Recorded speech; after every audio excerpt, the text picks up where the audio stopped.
Ngadto sa 30 minutos na human milabay ang alas 6 sa Kamuntagon.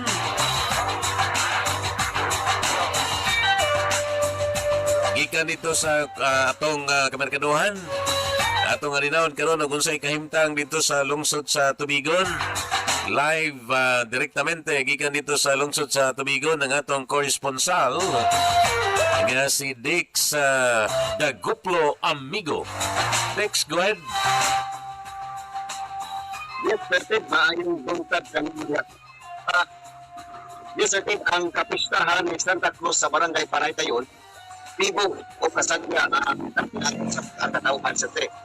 Tungod diinin ang usa ka pamilya nga naa sa Panaytayon na naghimo og event o kalihutan nga gitawag og paragliding or skydiving.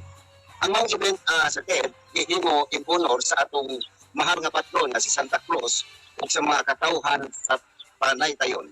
Dinilugan sa atong Congressional Gold Medal Award sa TED by the United States of America nga si late Private Ramon B. Ranara Sr. usa kini ka Medical Corps US Army sa TED. O sa iyang kapita sa kinabuhi pod nga nag-celebrate sa 100 ka tuig sa iyang kabirthdayan. Nga karon naana sila dito na himutang sa United States ang iyang lawas. Tungod kini nag-celebrate man og 100 ka tuig sa iyang kabirthdayan. Ang maong paragliding o organisar sa ilang mga anak na si Master Fernando Ranara o usa ka Philippine Navy kini sa TED o si Major Tito Ulan Ranara.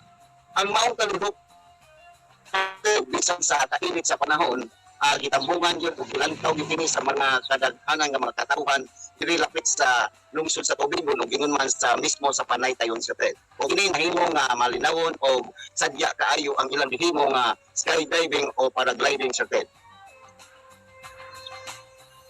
O sa laing bahin sa TED, karong adlaw maghimo og unang aktibidad ang LGU Tubigon sa kapistahan San Isidro Labrador sa TED.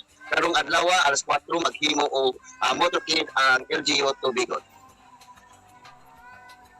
Alright. Salamat kayo, Dix Amigo, sa imong update gikan diha sa lungsod sa Tubigon. Karon ko mga higala ang unang adlaw sa pagpahigayon sa mga kalihukan, pagbukas sa mga kalihukan alang sa kapistahan sa lungsod sa Tubigon karong Mayo 15 ang ilang patron San Isidro Labrador.